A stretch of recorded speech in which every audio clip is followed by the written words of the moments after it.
임금을 줄여서 일자리를 늘린다는 광주형 일자리 사업이 최종 협상 타결을 눈앞에 두고 다시 제동이 걸렸습니다. 노사 양측의 입장 차이가 여전히 좁혀지지 않고 있습니다. 이 같은 상황에서 현대차와 기아차 노조가 오늘부터 하루 4시간 부분 파업에 들어갑니다. 정철진 경제평론가와 핵심 쟁점들 자세하게 짚어보겠습니다. 안녕하십니까? 네, 안녕하십니까? 네, 광주형 일자리 사업의 핵심 앞에서도 제가 말씀을 드렸습니다만 임금을 줄여서 보다 많은 일자리를 만든다는 거예요? 네, 그렇습니다. 우리가 보통 일자리라고 하면 노사의 네. 문제다 이렇게 생각하지 않습니까? 근데 이 광주형 일자리는 노사에 2개가 더 들어갑니다. 일단 관이 들어가는데요. 네. 지역 정부겠죠.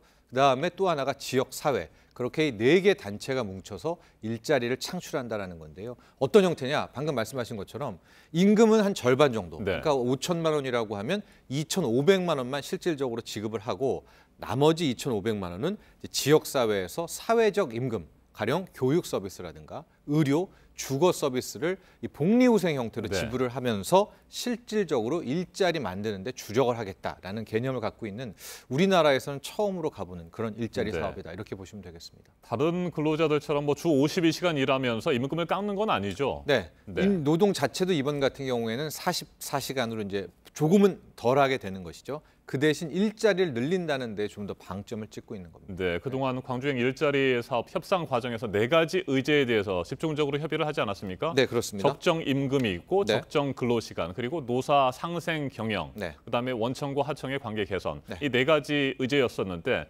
가장 지금 핵심이 되고 있는 쟁점이 되는 의제가 뭡니까? 일단은 뭐 임금 수준이라든가 노동 시간 이런 것도 굉장히 중요하지만 지금 파열음이 나오고 있는 것은 이제 5년간 임담협, 네. 즉 임금 및 단체 협약을 유예한다라는 거예요. 현재 이번 공장 같은 경우는 10만 대 정도의 소형 SUV를 생산을 하는데 네.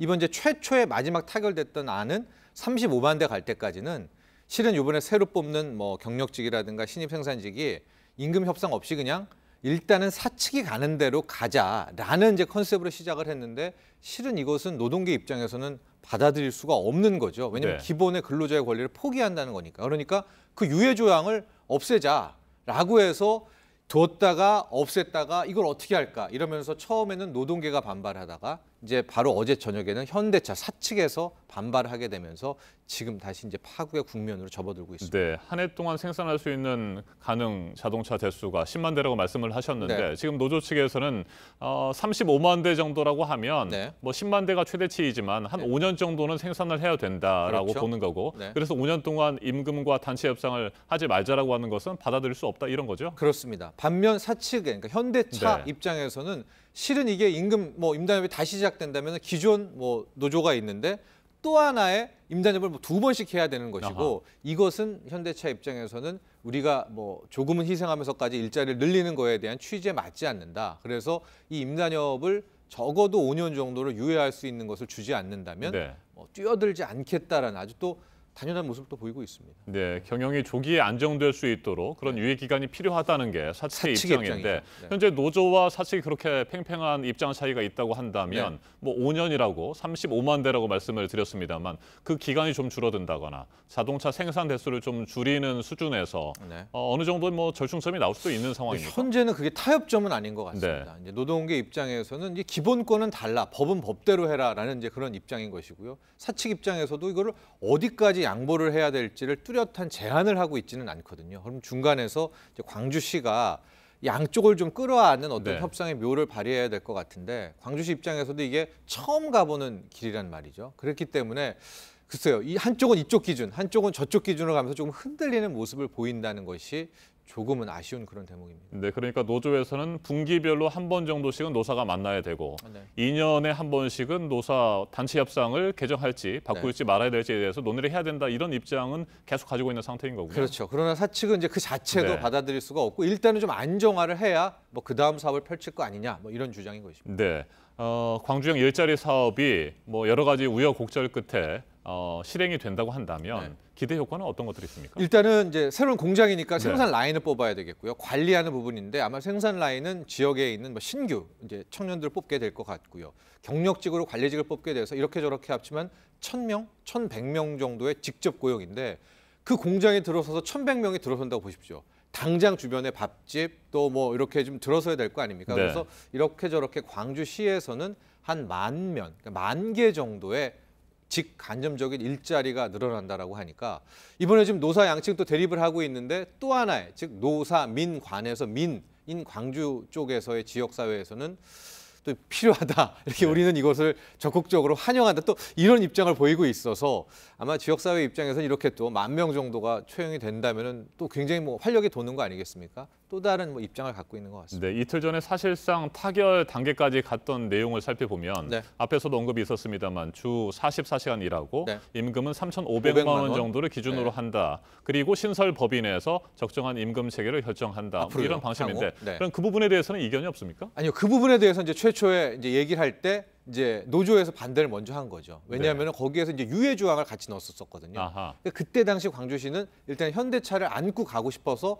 이렇게 갔는데 마지막에는 이제 강렬하게 이제 노조 측에서는 이건 안 된다라고 반대를 하니까 실은 노동자가 없는 광주형 일자리라는 게 의미가 없는 거 아니겠습니까? 그래서 그 문구를 어떻게 바꾸게 되느냐?